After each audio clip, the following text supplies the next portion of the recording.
Shalom, salam sejahtera untuk kita semua. Assalamualaikum warahmatullahi wabarakatuh. Perkenalkan, nama saya Dr. Tobias Senggarwaka, SPD MPD, dosen jurusan Pendidikan Bahasa dan Sastra Indonesia, Fakultas Keguruan dan Ilmu Pendidikan, Universitas Musamus Merauke. Tujuan pembuatan video ini adalah untuk memenuhi salah satu syarat dalam mengikuti sertifikasi dosen di Universitas Musamus Merauke tahun 2025 gelombang ke-1. Dalam video ini, mata kuliah yang dijadikan dalam proses pembelajaran adalah mata kuliah etnolinguistik, di mana etnolinguistik merujuk pada ilmu kebahasaan yang terdiri dari pengetahuan budaya dan pengetahuan tentang bahasa. Mata kuliah etnolinguistik yang dijadikan sebagai salah satu mata kuliah wajib di Pendidikan Bahasa dan Sastra Indonesia memiliki beberapa poin sebagai deskripsi. Yang pertama, bahwa mahasiswa mampu memahami konsep etnolinguistik. Yang kedua, bahwa mahasiswa memahami peristilahan dalam etnolinguistik. Dan beberapa konsep ini menjadi dasar bahwa mata kuliah ini penting untuk diajarkan di jurusan Pendidikan Bahasa dan Sastra Indonesia. Mata kuliah etnolinguistik yang ada pada jurusan Pendidikan Bahasa dan Sastra Indonesia itu jumlah SKS-nya ada 3 SKS, dan mata kuliah ini diperuntukkan untuk mahasiswa di semester 4. Mata kuliah etnolinguistik dirancang melalui RPS, dan pertemuan yang direncanakan dalam rencana proses pembelajaran atau perkuliahan itu berjumlah 16, dan untuk CPMK-nya materi yang ditargetkan dalam pembelajaran dalam mata kuliah etnolinguistik fokus pada submateri dengan mengacu atau target pada kompetensi yang diharapkan dari mahasiswa adalah mahasiswa mampu memahami sistem pengetahuan dalam kebudayaan masyarakat dari aspek etnolinguistik dan aspek budaya. Untuk materi yang jadi bahan untuk perkuliahan adalah suatu sistem ekspresi dan pengasuhan bayi atau pengasuhan anak dalam kebudayaan masyarakat Marin. Yang kedua, telah etnolinguistik atas penamaan dan telah etnosemantik dan sistem kearifan lokal masyarakat, khususnya di masyarakat Marin di Papua Selatan. Mata kuliah etnolinguistik yang dirancang atau dikembangkan dalam RPS memiliki rubrik penilaian.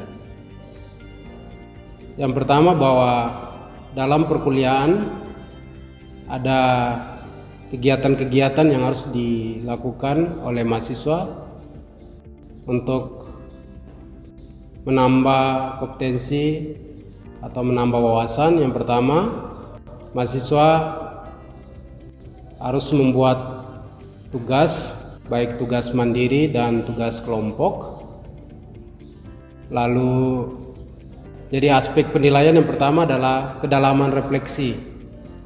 Itu memiliki presentasi 70%. Lalu tata tulis itu 20% dan ketepatan waktu itu 10%. Untuk bobot penilaian ada keaktifan mahasiswa di kelas itu 10%, proyek mahasiswa 25%, tugas mandiri dan kelompok 10%, kuis 10%, ujian tengah semester 20%, dan ujian akhir 25%. Demikian deskripsi atau penjelasan singkat terkait dengan mata kuliah etnolinguistik. Selanjutnya kita masuk pada proses pembelajaran atau perkuliahan dengan mata kuliah etnolinguistik. Selamat menyaksikan. Shalom. Selamat pagi untuk kita semua. Ya, untuk hari ini kita berada dalam kelas etnolinguistik dengan materi bahasa dan sistem pengetahuan. Mata kuliah ini adalah salah satu mata kuliah yang wajib di jurusan Pendidikan Bahasa dan Sastra Indonesia, dan ini berkaitan dengan ilmu pengetahuan bahasa dan linguistik. Jadi kita berada dalam kelas ini. Harapan dari mata kuliah ini dengan mempelajari pembahasan terkait dengan bahasa dan sistem pengetahuan, Anda diharapkan menguasai atau memiliki kompetensi tentang pengetahuan apa itu bahasa, apa itu pengetahuan tentang budaya dan sistem pengetahuan kearifan lokal masyarakat.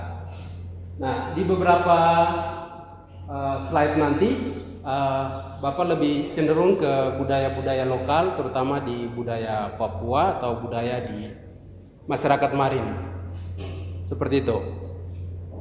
Baik, kita langsung berada pada materi. Harapan Bapak, Anda semua sehat? Sehat. Ya, puji Tuhan Anda sehat. Kita berada dalam sub materi adalah satuan sistem ekspresi dalam kebudayaan masyarakat. Ya.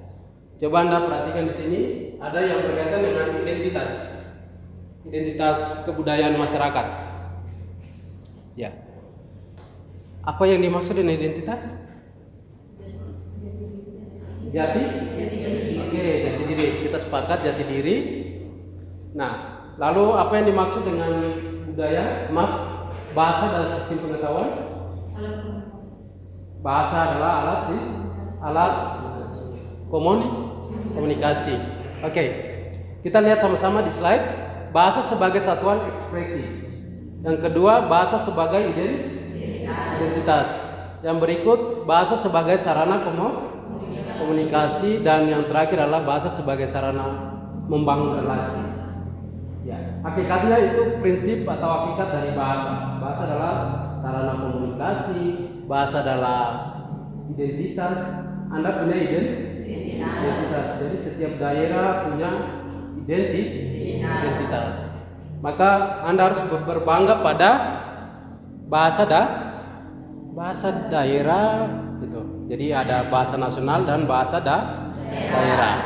Oke. Ya. Lalu kita bicara tentang ekspresi. Ya, banyak sekali definisi tentang ekspresi. Ekspresi, ya. Kita bicara tentang ekspresi.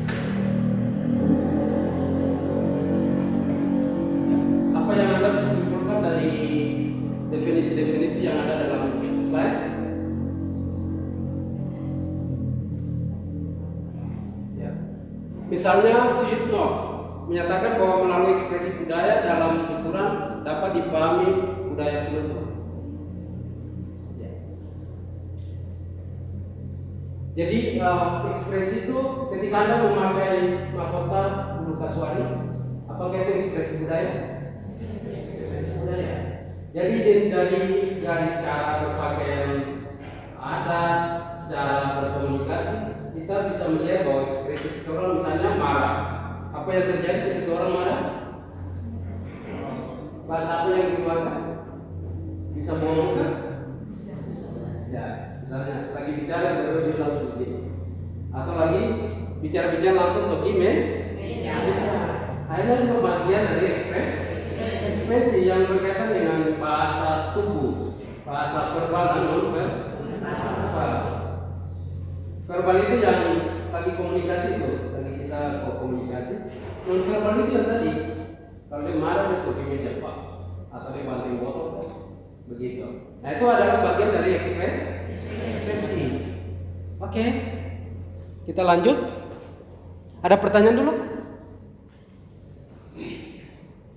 Ada pertanyaan? Oke, silakan. Mau bertanya apa? Perkenalkan nama saya Vincent Mahmud. Pertanyaan saya di sini adalah mengetahui budaya dan bahasa dan budaya. Di sini yang bisa pertanyaan adalah bagaimana kita bisa dapat mengetahui bahasa dan budaya. Ini ada identitas. Di mana kita bisa tahu identitasnya pada spesifiknya gitu. Baik, tadi nama siapa? Mersen. Jadi Mersen tadi bertanya tentang identitas ya. Jadi cara berpakaian, cara berkomunikasi, bahasa yang kita gunakan itu menjadi identitas. Itulah pengetahuan tentang etnolinguistik. Etnolinguistik lebih pada tataran bahasa daerah sebenarnya. Etno budaya yang berkaitan dengan budaya, linguistik adalah yang tentang bahasa. Jadi ketika kita bahasa daerah, maka disitulah etnolinguistik untuk ilmu tentang ilmu bahasa, pengetahuan tadi, sistem pengetahuan. Oke, ada pertanyaan lagi? Ada cukup? Kita lanjut. Baik. Oke, jadi ekspresi cukup. Sekarang kita masuk pada maknanya tadi. Nah, walaupun tadi Bapak sudah sedikit memberikan gambaran apa yang dimaksud dengan etnolinguistik, kita sama-sama bisa lihat etnolinguistik. Etnolinguistik merupakan cabang ilmu yang berfokus pada bahasa dalam hubungan dengan kebudayaan. Bahwa etnolinguistik itu berkaitan dengan ilmu yang Anda punya bahasa. Ketika dikaji dari aspek linguistiknya, maka disitulah ilmu tentang etnolinguistik. Ya, coba Suparno menyebut etnolinguistik merupakan disiplin linguistik dapat dimanfaatkan untuk mempelajari bahasa dalam kaitan dengan faktor-faktor etnis kebudayaan. Oke. Bisa paham? Bisa diulang? Etnolinguistik bicara tentang apa? Bahasa dan budaya.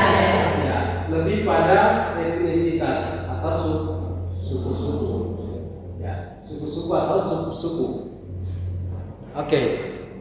Sekarang kita lanjut. Nah, ini yang contoh-contoh. Contoh-contoh ini kajian penelitian yang pernah Bapak lakukan khususnya di masyarakat Madin, suku di Kimam.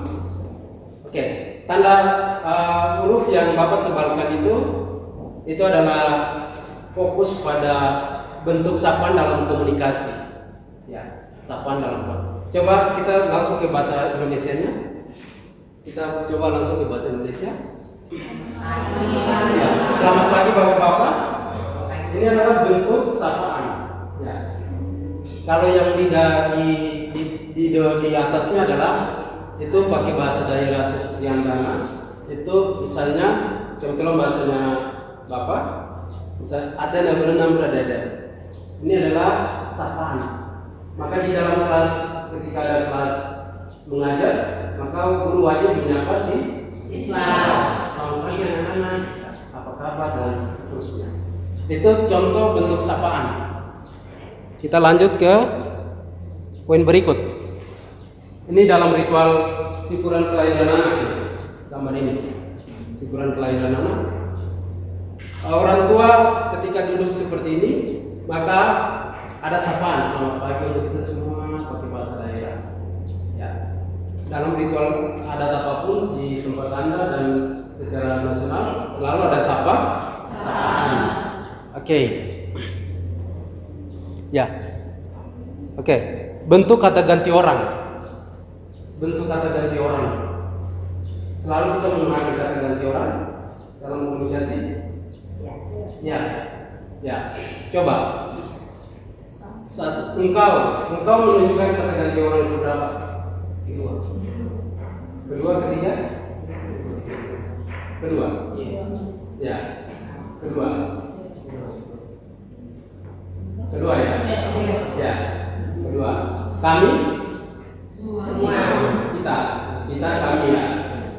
Jadi di dalam ekspresi bentuk kata ganti itu selalu kita menggunakan kata-kata yang menyatakan itu pembeda ya, pembeda kamu, kita, ya, mereka, itu bentuk-bentuk kata ganti orang.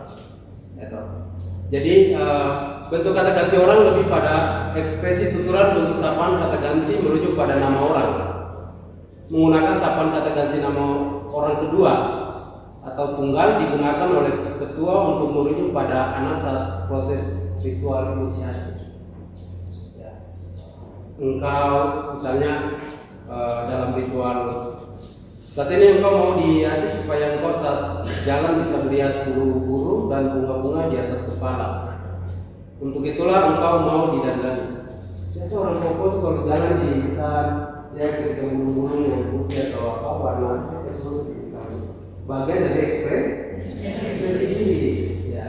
Atau mungkin bunga-bunga deh, habis itu cewek-cewek yang sudah ada titik telinganya, itu orang Papua, biasanya begitu. Untuk mempercantik di itu bagian dari ekspresi. Ketika nanti kamu pergi goyang di tarian penyambutan, maka hias itu dan itu bagian dari ekspresi. Oke, bentuk perumpamaan. Ya, laki-laki ibarat seperti tiang raja. Maka ketika saudara laki-lakimu, kakak laki-lakimu, adik laki-lakimu meninggal, maka statusmu pada apa? Tiang rumah rubuh. Iya, orang Papua selalu ibarat laki-laki itu dianggap tiang raja atau pewaris marga. Makanya laki-laki ketika di dalam keluarga itu betul-betul dijaga karena dia tiang raja. Dia raja, tiang raja. Tiang bangunan kalau tanpa tiang raja tidak kokoh. Kalau angin datang dia roboh. Nah, inilah bentuk-bentuk perumpamaan dalam etnisitas budaya dan bahasa daerah. Anda punya di budaya-budaya Anda pasti punya perumpamaan-perumpamaan tentang itu. Oke? Flora dan fauna. Dalam budaya Melayu itu perempuan itu ibarat pisang raja, pisang kapok, pisang dewasa. Iya, karena pisang itu menghasilkan generasi banyak. Ketika menikah ada turunan, itu yang dimaksud. Ya, pisang raja atau pisang kapok atau. Jadi perempuan itu selalu ibarat pohon pisang atau tumbuhan lain, mungkin kelapa, karena menghasilkan buah atau generasi yang baru. Ini perumpamaan. Mudah-mudahan dengan mata kuliah ini Anda punya ide untuk punya skripsi nanti soal ini. Belum ada skripsi soal ini. Ya. Jadi yang hadir di ini mata kuliah ini berharap memberikan inspirasi untuk skripsi nanti. Pesan. Ya. Coba.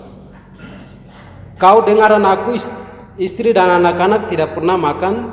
Ini bahasa orang kampung. Makan tidak baik, minta makan, tidak pernah minta barang. Istilahnya gini, budaya mana dalam budaya pada laki-laki tidak boleh suruh perempuan pergi minta makan di orang tua. Orang tua atau orang. Nanti bilang, kamu laki-laki bunga kan? Iya, itu adalah bentuk. Kalau dia sudah bilang kamu laki-laki, kamu punya suami bunga, itu malu setengah mati tuh. Iya kan? Malu seumur hidup. Di dalam budaya kita itu ada. Jadi laki-laki tidak boleh suruh perempuan pergi minta beras di mama kandung kah, bapak kandung kah. Jangan. Ya, nanti bapak bilang apa? Baru.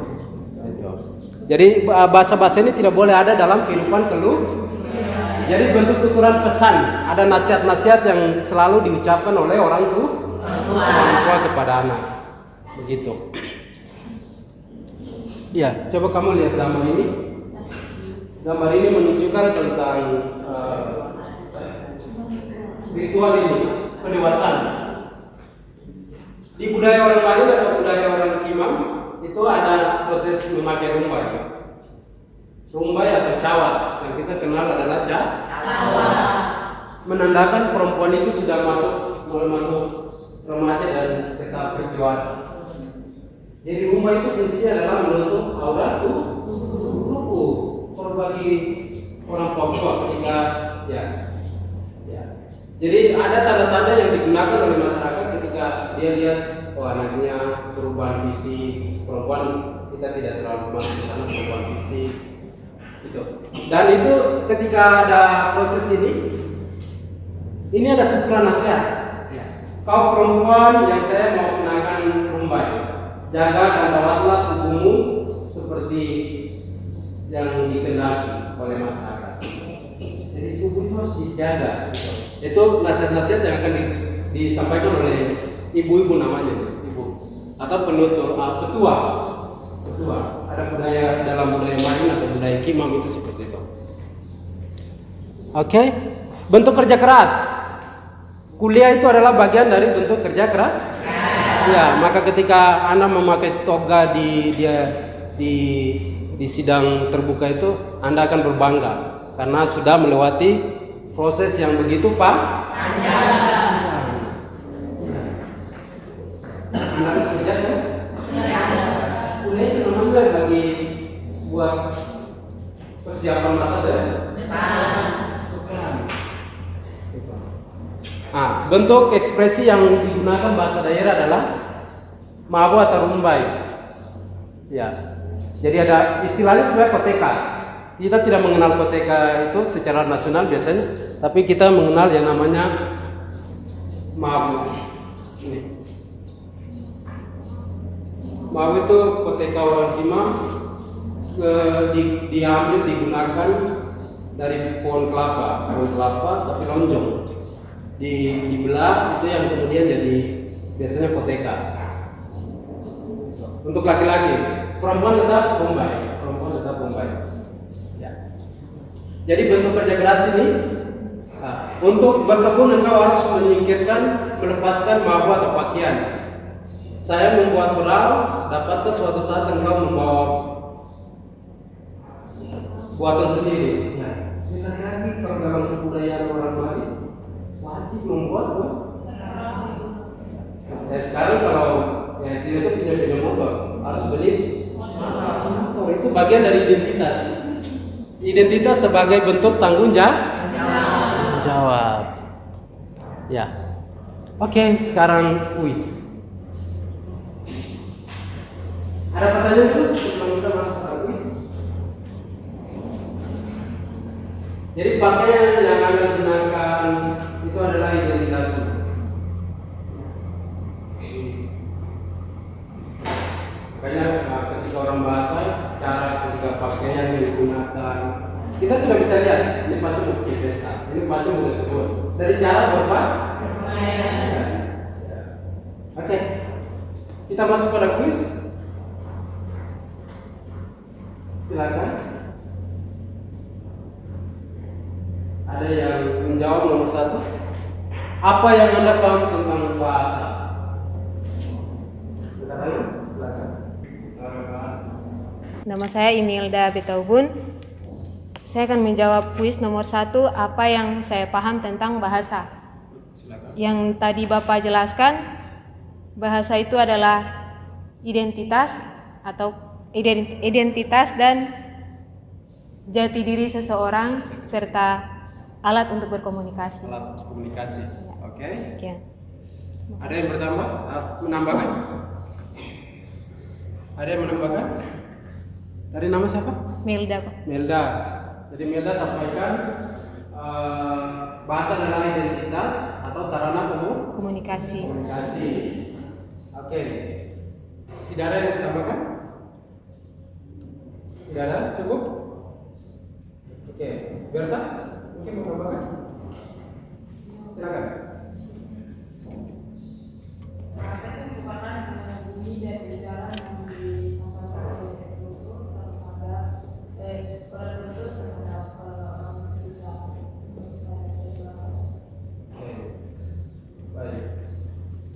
Kita beri aplaus untuk Oke, jadi etnolinguistik, jadi dua kata tadi ya, etno dan linguistik. Etno bicara tentang apa? Budaya atau etnisitas ya. Ya, lalu linguistik berkaitan dengan bahasa. Jadi lebih pada bahasa lokal dengan sistem pengetahuan masyarakat. Jadi itu adalah budaya. Linguistiknya adalah ilmu tentang bahasa. Jadi dua poin tadi sudah dijawab oleh teman-teman Anda. Tinggal dua lagi, silakan. Oke, Natalia dengan langsung pakai silakan. Ya. Perkenalkan, nama saya Natalia. Di sini yang saya pahami tentang ekspresi adalah cara seorang menyampaikan perasaan, pikiran atau suasana hati melalui wajah, kata-kata, gerakan tubuh, dan suara. Ya. Oke. Kita beri aplaus. Untuk semua. Terus, jadi kalau sebutkan yang tadi ekspresi itu selalu ada dua yang terjadi, baik verbal maupun non-verbal. Verbal itu lewat tuturan dan keluarga. Sedangkan non-verbal itu yang tadi gerakan tubuh tadi. Kalau sudah marah dia orang langsung jalan, tidak melihat dia lagi, atau buang muka namanya istilah kita, buang muka. Ya. Atau yang paling sering sedikit sensitif adalah banting sesuatu atau toki meja.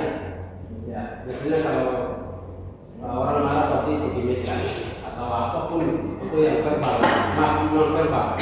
Begitu. Terakhir, ya. Ini tugas. Buatlah contoh bentuk-bentuk ekspresi dalam budaya Anda mencari itu, dan itu kita akan ketemu minggu depan dalam konteks perkuliahan etnolinguistik. Silakan Anda kerjakan yang nomor 4 itu, walaupun di situ nomor 3, tapi itu bukan nomor 4. Ya, nomor 4. Tidak ada yang bertanya soal nomor ya. Iya. Jadi itu Anda kerjakan di nanti setelah ini. Setelah itu minggu depan kita akan diskusi tentang bentuk-bentuk ekspresi. Itu. Terima kasih untuk pertemuan kita hari ini.